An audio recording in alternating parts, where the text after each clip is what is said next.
ಕರ್ನಾಟಕ ರಾಜ್ಯದ ಹವಾಮಾನ ಮುನ್ಸೂಚನೆ. ನಾನು CS ಪಾಟೀಲ್, ವಿಜ್ಞಾನಿ, ಹವಾಮಾನ ಇಲಾಖೆ, ಬೆಂಗಳೂರು. ನಾನು ಮುಂದಿನ 7 ದಿನಗಳವರೆಗೆ ಕರ್ನಾಟಕ ರಾಜ್ಯದ ಹವಾಮಾನದ ಮುನ್ಸೂಚನೆಯನ್ನು ಸಂಕ್ಷಿಪ್ತವಾಗಿ ವಿವರಿಸುತ್ತೇನೆ.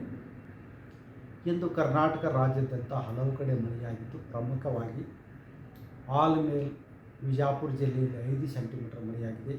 ಬರಗೂರು ತುಮಕೂರು ಜಿಲ್ಲೆಯಲ್ಲಿ 3 ಸೆಂಟಿಮೀಟರ್ ಮಳೆಯಾಗಿದೆ.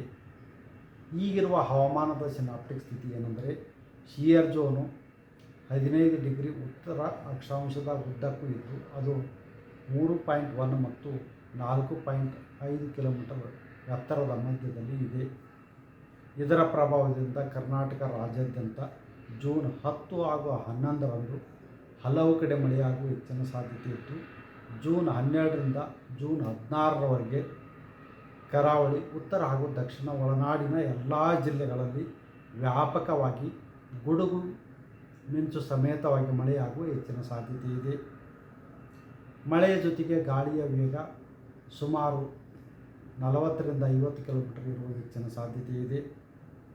ಉತ್ತರ ಕನ್ನಡ, ಉಡುಪಿ, ದಕ್ಷಿಣ ಕನ್ನಡ, ಶಿವಮೊಗ್ಗ, ಚಿಕ್ಕಮಗಳೂರು, ಕೊಡಗು, ಬೆಳಗಾವಿ, ಧಾರವಾಡ, ಹಾವೇರಿ, ಗದಗ, ವಿಜಯಪುರ, ಬಾಗಲಕೋಟೆ, ಕೊಪ್ಪಳ ಜಿಲ್ಲೆಗಳ ಕೆಲವು ಕಡೆ ಭಾರೀ ಹಾಗೂ ಅತಿ ಭಾರೀ ಮಳೆಯಾಗುವ ಸಾಧ್ಯತೆ ಇದ್ದು, ಜೂನ್ 11ರಂದು ಯೆಲ್ಲೋ ಅಲರ್ಟನ್ನು, ಜೂನ್ 12, 13 ಹಾಗೂ 14ರಂದು ಆರೆಂಜ್ ಅಲರ್ಟನ್ನು ಘೋಷಿಸಲಾಗಿದೆ.